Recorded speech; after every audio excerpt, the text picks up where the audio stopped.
जय श्री कृष्ण, राधे राधे। श्री हरिदास। 26 तारीख एकादशी मार्च 2025।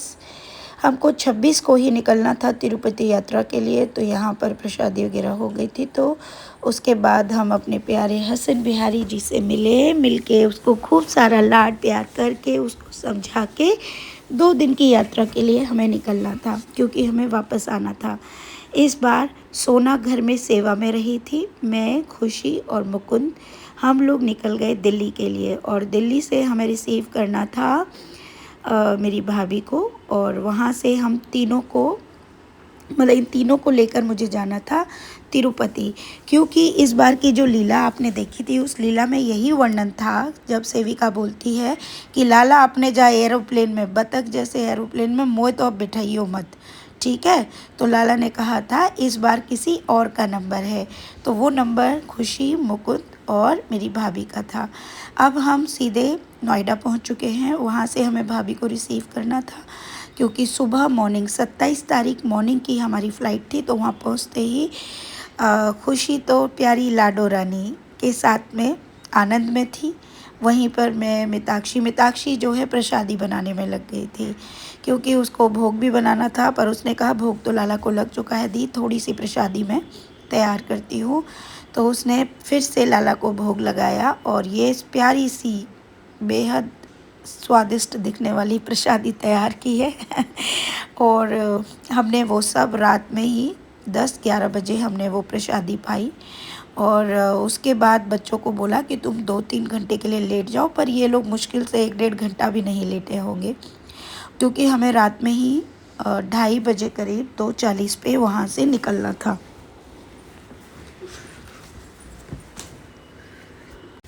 और इसके बाद बच्चे जो है आराम करते हुए ही मैंने इनकी 1-2 शॉट्स बना ली।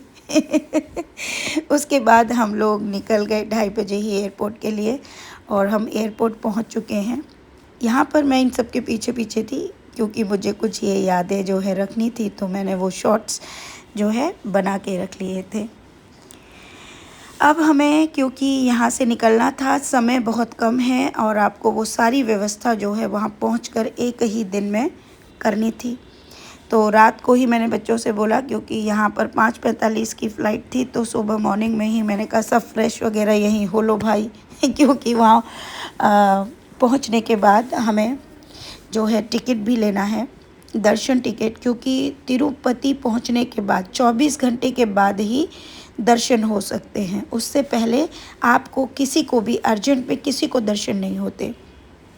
नॉर्मल में अगर दर्शन करते हैं तो 17 से 16 या 18 घंटे कम से कम लगते हैं, जो कि टिकट लेने में लगते हैं। सोचिए, उसके बाद दर्शन की बात होती है, उसके फिर 24 घंटे के बाद ही दर्शन होंगे। अब हम जो है पहुंच चुके हैं तिरुपति। तिरुपति पहुंचते ही वहाँ का जो एक आनंद है ना, वो सबसे अलग होता है। वो मैं शायद शब्दों में नहीं बयान कर पाती हूँ। मुझे वहाँ की हवा पानी सब बहुत बहुत बदला। और यहाँ सबसे पहले आके चप्पल उतारो और अपने लाला से मैंने मिला। जब भी मैं इस लाला को देखती हूँ तो मुझे वो लीला याद आ जाती है कि इनके पीछे से एक व्यक्ति धोती पहने हुए निकलता है कि समय हो गया है, आ जाओ। सेम वही हर बार प्रतीत होता है। और यहाँ पर हम लोग पहुँच चुके। एयरपोर्ट पे ही हमने अपने आप को तैयार भी किया, क्योंकि ऑप्शन कोई और नहीं है। यहीं पर आचमन ही ले सकते हैं, इसके अलावा स्नान तो देखिए नहीं हो सकता था। लेकिन रात को स्नान करके निकले थे, तो इसलिए प्रभु से बोल दिया, प्रभु इतना तो क्षमा आपको करना पड़ेगा। और उसके बाद यहाँ पर आचमन के बाद हमने प्रभु से पुनः भेंट की, और उसके बाद अब हम निकल चुके थे माँ पद्मावती के दर्शन के लिए। माँ पद्मावती के यहाँ फ़ोन अलाउड नहीं है, इसलिए मैं वहाँ का कोई भी दर्शन आपको नहीं दिखा सकती। हमने वहाँ से दर्शन किए, और अब हम जा रहे हैं पैदल यात्रा। अब हमें तिरुपति से ऊपर पैदल जाना है, क्योंकि बच्चे पहली बार आए हैं और भाभी भी। तो सोचा क्यों ना इन सबको पैदल यात्रा ज़रूर कराई जाए। पैदल यात्रा के 2 तरीके हैं। जय श्री कृष्ण, राधे राधे, श्री हरिदास। और अब हम हैं तिरुपति में। ये है आंध्र प्रदेश में। तो हम जा रहे हैं तिरुपति बालाजी, जो कि हमें ऊपर जाना है, तिरुमाला।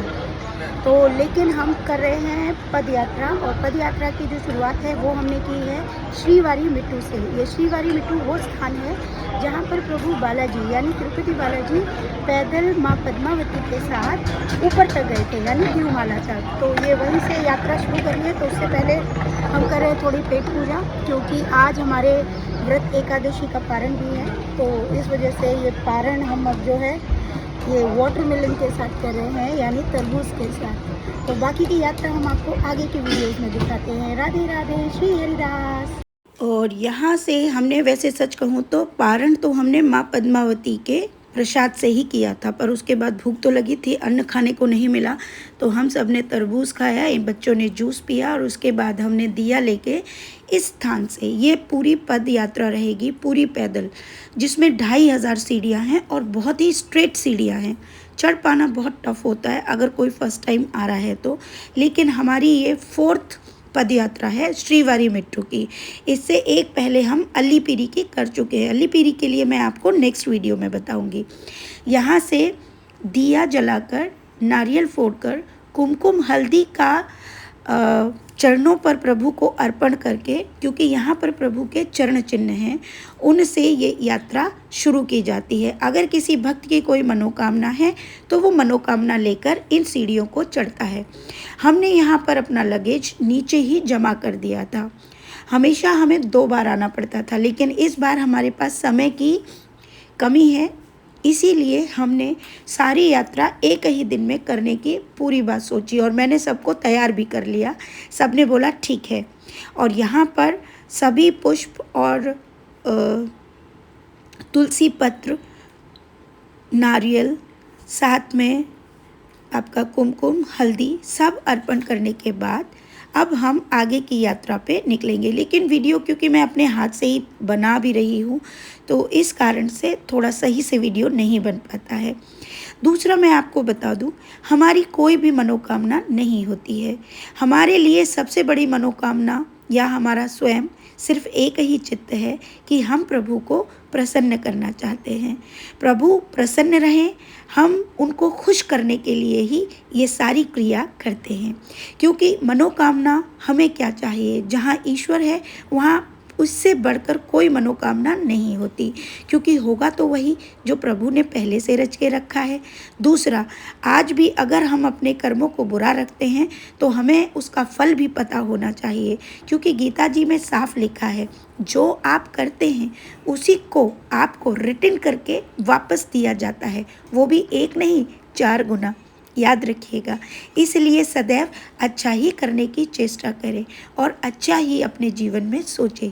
तो यहाँ प्रभु के चरण चिन्ह, क्योंकि यहाँ पर सफाई करता भी रहते हैं, जो बाद में इन नारियलों को उठाकर ये सब प्रसाद में जाते हैं, जो कि बाद में यूज़ होता है। तो यहाँ से उठा के ले जाएंगे, जो साथ में ही रहते हैं। सब यहाँ पर बहुत ही सफाई का ध्यान रखा जाता है। ये भी हुंडी है जो यहाँ पर रखी गई है, जो मनोकामना लेकर शुरू करते हैं। यहाँ से हमारी पदयात्रा शुरू हो चुकी है। यहाँ प्रभु तिरुपति बालाजी का एक स्वरूप, जिसके दर्शन हम पहले करते हैं, ये नीचे ही है। जब पहाड़ियों पर हम चढ़ने जाते हैं तो यहाँ पर आशीर्वाद लेने के बाद ही ये यात्रा शुरू होती है। साथ ही हल्दी कुमकुम का टीका लगाने के बाद हम इस यात्रा में आगे बढ़ते हैं। अब ये प्रथम सीढ़ियाँ हैं। हर बार मैंने इन सीढ़ियों को घुटनों के साथ ही, अपने घुटनों के बल पर ही चढ़ने की प्रार्थना प्रभु से की, ताकि मैं जब भी तिरुपति आऊँ मैं सदैव इस पदयात्रा को कर पाऊँ। इस बार मैंने कहा प्रभु बच्चे हैं, इसलिए मैं ज़्यादा समय न बर्बाद करते हुए आगे बढ़ेंगे, क्योंकि सारे बच्चे भूखे भी हैं, क्योंकि व्रत था ना 26 को, 27 को सिर्फ पारण हुआ है और वाटरमेलन खाया है।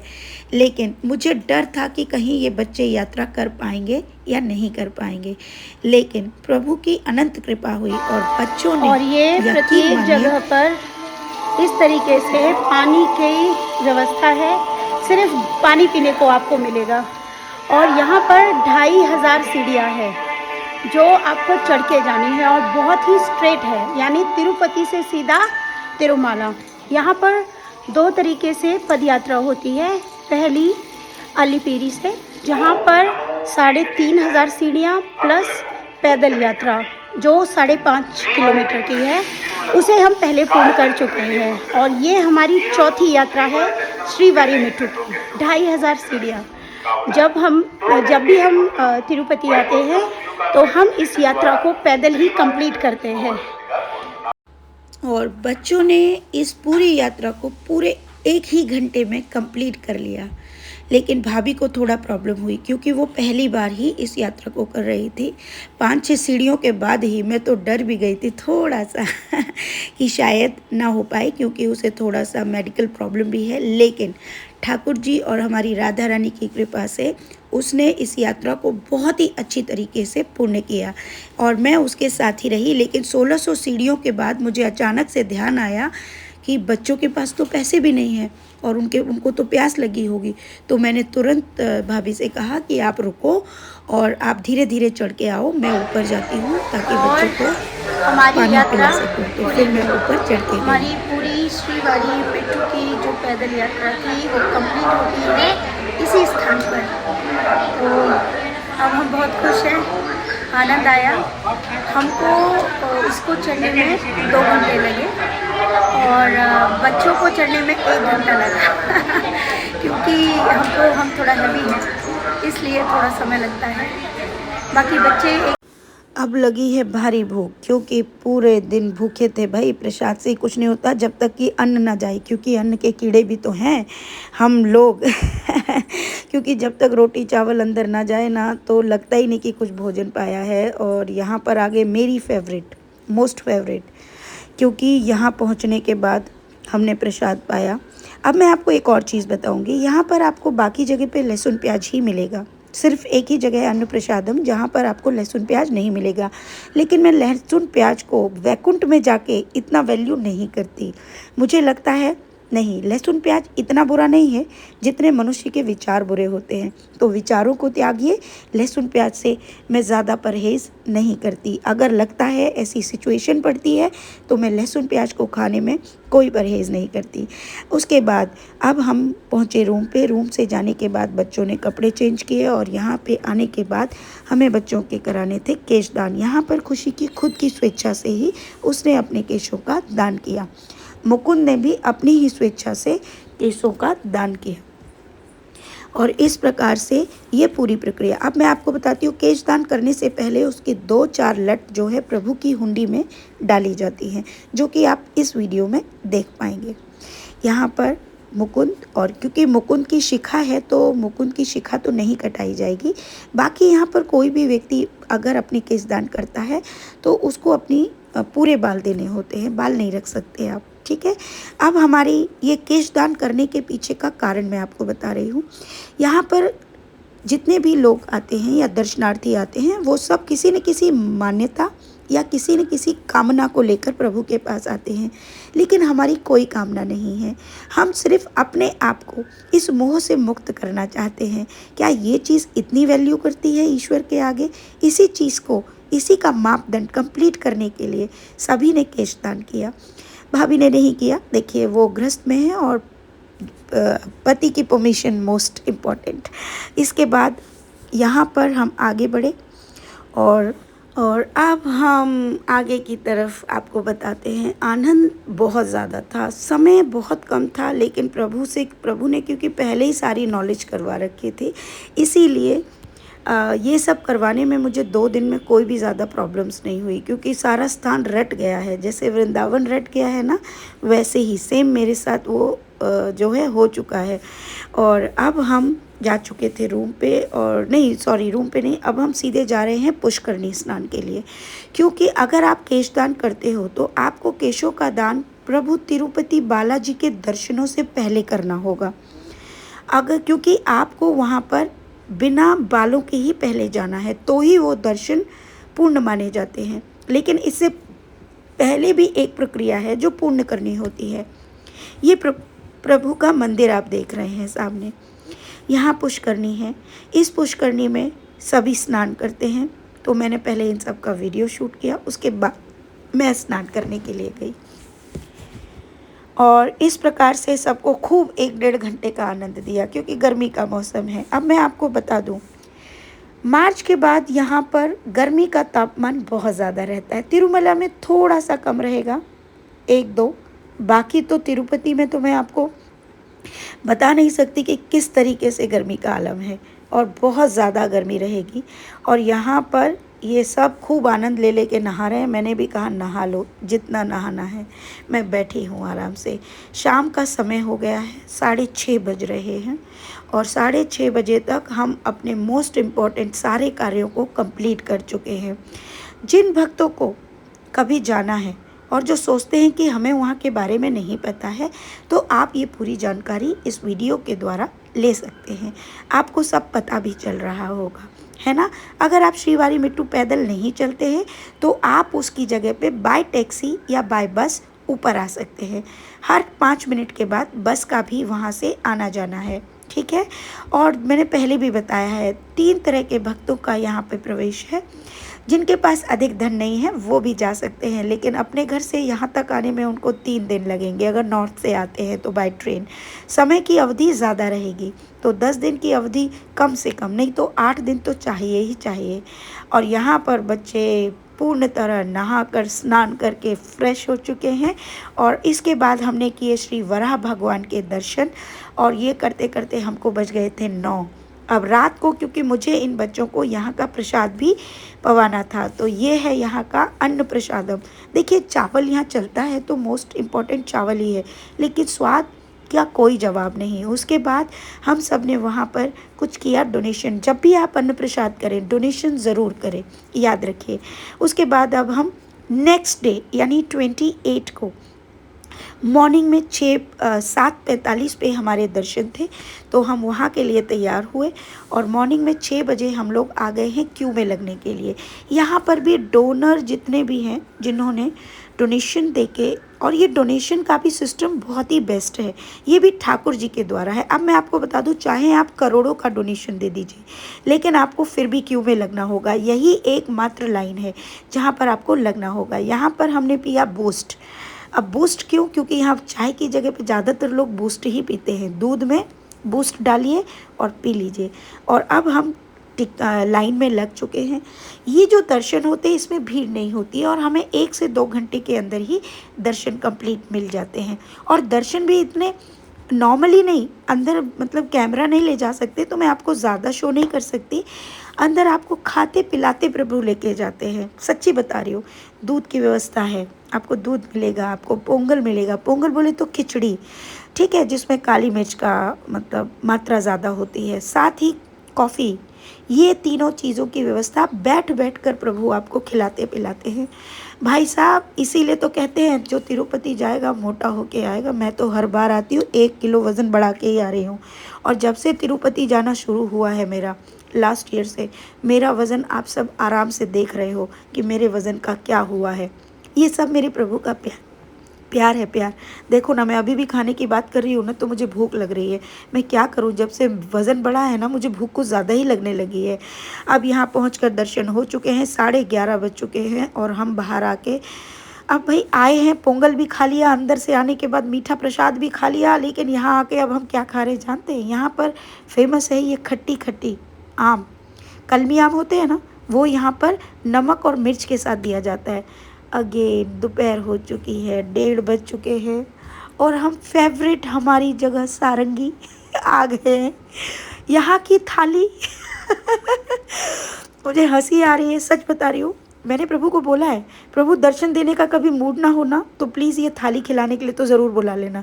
लेकिन प्रभु बहुत प्यारे हैं, वो मुझे बहुत प्यार करते हैं। वो कहते हैं नहीं नहीं, मैं दर्शन भी दूंगा, थाली भी खिलाऊंगा। और हम दर्शन करके आ चुके हैं। इसके बाद हम घर चले गए। दोपहर में हमने 2 घंटे रेस्ट किया। उसके बाद शाम में 5:30 बजे प्रभु की बारात निकलती है, शाम की फेरी। तो बारात मतलब शादी के बाद, तो हम उस फेरी का इंतज़ार कर रहे हैं। ये देखिए, हमारा रूम यहीं पास में है। और मैं आपको एक और बात बता दूं, यहाँ पे सभी के लिए रूम्स अवेलेबल नहीं हैं। उसके लिए नीचे तिरुपति में ही सब ज़्यादातर रुकते हैं, ऊपर नहीं मिल पाता। ये तो प्रभु की कृपा है, जिसके कारण हमें हमेशा यहाँ पे रूम मिल जाता है, और वो भी बहुत अच्छा। ये प्रभु आ रहे हैं, उनकी जो है फेरी निकल रही है, बहुत ही सुंदर। ये सब जो है सेवक इंतज़ार कर रहे हैं उनकी आरती करने के लिए। हमने भी सोचा था, लेकिन हम लोग प्लेट और ये सब तो लाए नहीं थे। नेक्स्ट टाइम लेकिन हम लेके जाएंगे।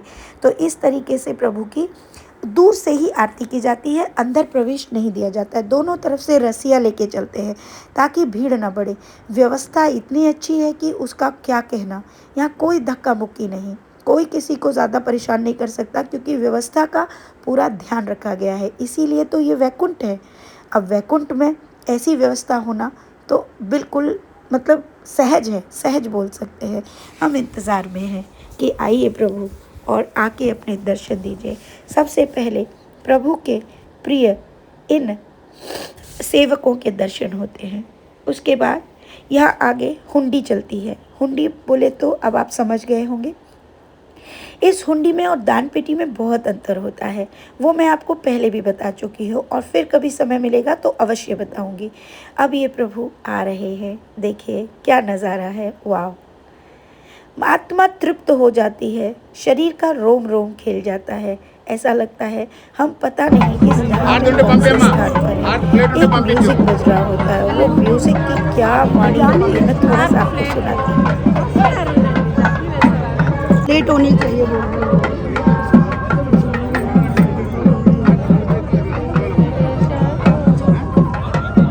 क्योंकि हमारे दर्शन मॉर्निंग में ही हो गए थे, तो यहाँ बच्चों को खूब मैंने कहा चलो भाई कुछ वीडियो शूट कर लेते हैं, लेकिन इन दोनों को शर्म आ रही थी। मैंने कहा कोई बात नहीं, शुरू से दोबारा से शुरू हो जाओ।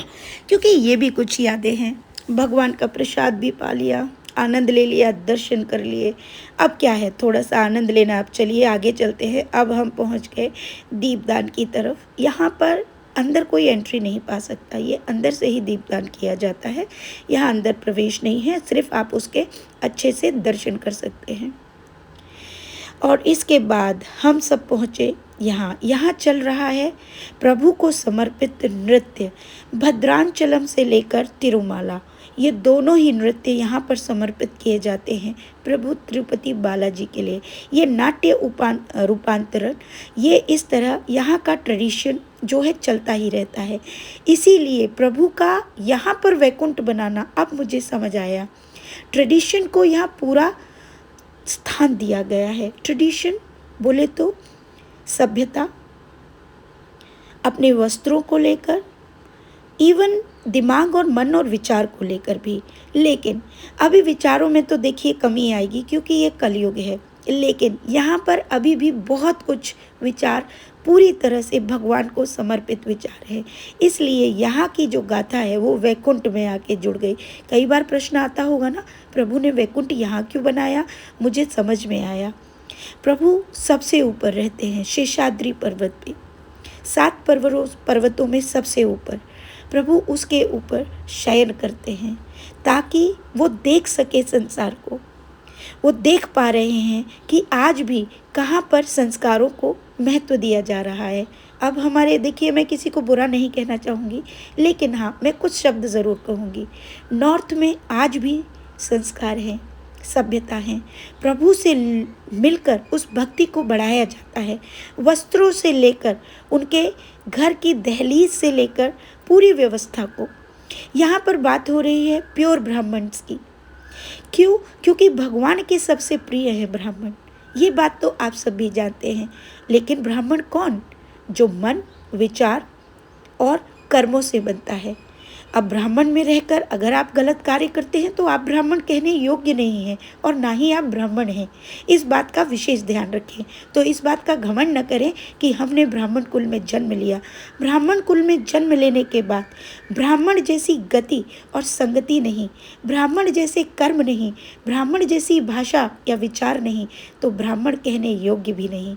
इस बात का भी मैं बोलना चाह रही थी, तो मैंने आज बोल दिया। ब्राह्मण कौन है? भगवान ने स्वयं कहा है, जिसने अपने कर्म को ब्राह्मण जैसा बनाया, अपने आप को उस कुल जैसा नियुक्त किया। है ना? समझ रहे हैं आप मैं क्या कहना चाहती हूँ? अन्यथा इसको गलत ना लें। ब्राह्मण होके नॉनवेज खाओगे तो कैसा ब्राह्मण? ब्राह्मण होके भगवान की भक्ति नहीं करोगे तो कैसे ब्राह्मण? है ना? ब्राह्मण होने के बाद संस्कारों में न रह के गलत वस्त्र धारण करोगे तो कैसे ब्राह्मण, कहाँ से भगवान के प्रिय होंगे? कुल में जन्म इसलिए हुआ क्योंकि पिछले जन्मों के कुछ ऐसे पुण्य रहे होंगे जो इस कुल में आपका जन्म हुआ। ये कुलों में जन्म लेने के पीछे भी बहुत बड़ी गाथा, जिसको पूर्वार्ध आपको समझना होगा। उसके लिए वेद और शास्त्र पढ़ने होंगे, लेकिन वेद और शास्त्र तो कोई पढ़ना ही नहीं चाहता। सबको लगता है आज मैंने भक्ति की और आज ही मुझे पूर्ण ज्ञान मिल जाए। ऐसा नहीं हो सकता।